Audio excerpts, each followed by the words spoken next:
Hi everyone. So I'm Alice Gale Feeney and I'm a resident at Braziers Park and I'm also an artist. So Nick and Alan suggested I say something a bit about what Braziers, what's happening now in terms of art at Braziers. And so it was a real pleasure to think about this actually, and where art starts and stops here, which I think is increasingly blurry.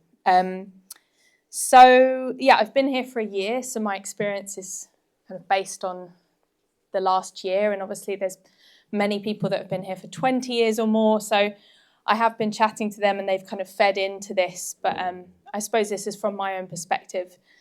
Yeah, and I'm also the grants coordinator here, so I'm fundraising for the buildings, which is necessary given their age. And that kind of, the fundraising will help activities like this continue. So that's just a minor plug, yeah, if you've got spare cash in the room. But that is not my intention of the talk tonight. I thought I'd roll it in. Yeah, so this morning I spoke to the estate manager, Lucy Thompson, who's been here for a very long time. And she was saying that art making at Braziers used to be a lot more private than it is now. And this is possibly because there used to be less people living here. So she was saying at the time there was maybe 12 people and there were a couple of artists and they were making things in kind of corners of rooms, but fairly privately. And now there's about 30 people here. And it feels like, you know, to Lucy and to me as well, that art is much more embedded in daily life. Yeah, and I suppose formally we have different kind of modes in which art making takes place here. So one of them is called ACRE, which is the Academic and Creative Research Scheme. And this is like a scheme that's been running, I think, for about 5 or 6 years. And it was started by 2 former residents called Hannah Drayson and Will Simpson. And this was kind of began in COVID when actually we couldn't have any events here, we couldn't have festivals, and they were thinking, well, what can we do with all these empty rooms? Maybe we can rent them to artists, and maybe they can become their studio for a time, and maybe we can kind of like almost like reinvigorate the research culture here at Braziers, which has always been very strong historically. So yeah, ACRE is still running. Tim Fry has been leading on ACRE and he's now supported by Sarah Wood, who's our gardener here. And we currently have 2 ACRE residents. So we have Asher and we have Kat, and they both have very different practices. Asher is making pigments out of natural materials and doing like staged portraits of community members.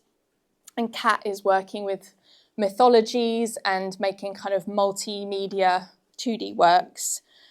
Yeah, and then we've got like other artistic activity happening in other parts of the programme. So we have, informally, we've had like art practice sharings where we've got together for a weekend. And the idea was that actually we'd create like protected time to make work and share work together. And that's happened maybe 4 or 5 times now. There'll be a small group of us who either make work on the day and then share it or bring work that's been made previously. We have like an ongoing craft night, which Heather has like led on. And this is particularly seasonal. So people get together and they're like making clothes, they're making, they're kind of sewing, crocheting, knitting, but also kind of making more generally. And this is a kind of weekly activity.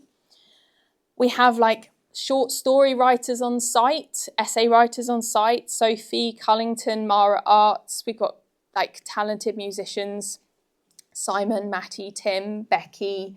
We have 2 bands that are both rodent themed. One, Loose Rats, which did come first, and then Pest Control, which was initiated by Asher, our ACRE resident. So, and then we've got our buildings development manager, Noor, who is making sculpture and installation work.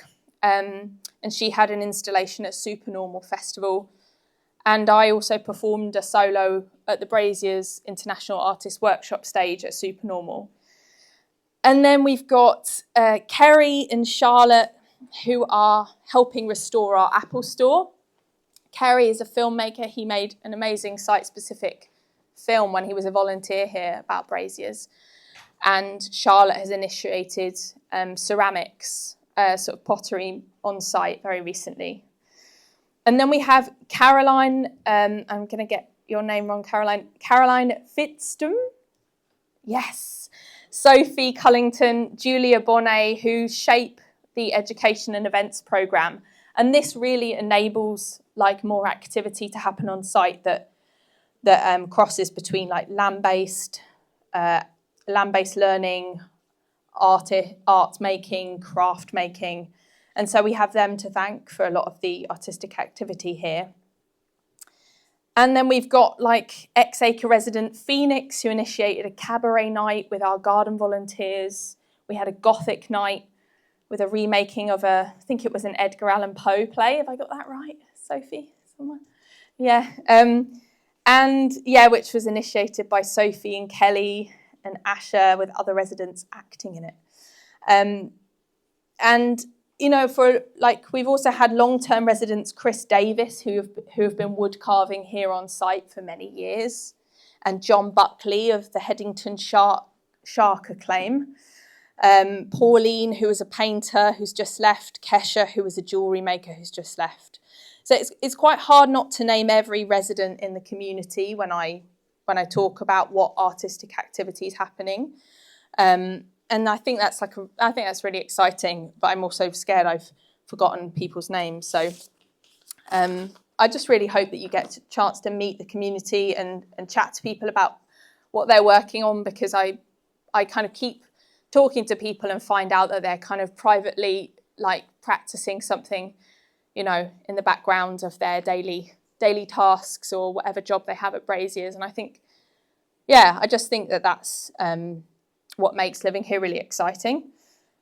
So I suppose one of the reasons I was actually drawn to living at Braziers was because of the International Artist Workshop, because I worked with someone called Adam Gillam, like I taught with him, and he was on the Artist Workshop and he told me all about his experiences. And then I had attended Supernormal, and I just thought actually living somewhere where artists come to you is like the best possible thing you could do as an artist. So that's like one of my main draws for living here. Living here is also incredibly busy and demanding, and sometimes it feels like actually art making can't happen because too many other things to do. But I think there's enough people and enough bodies that are kind of committed to both sustaining community life and art making that this balance can be struck.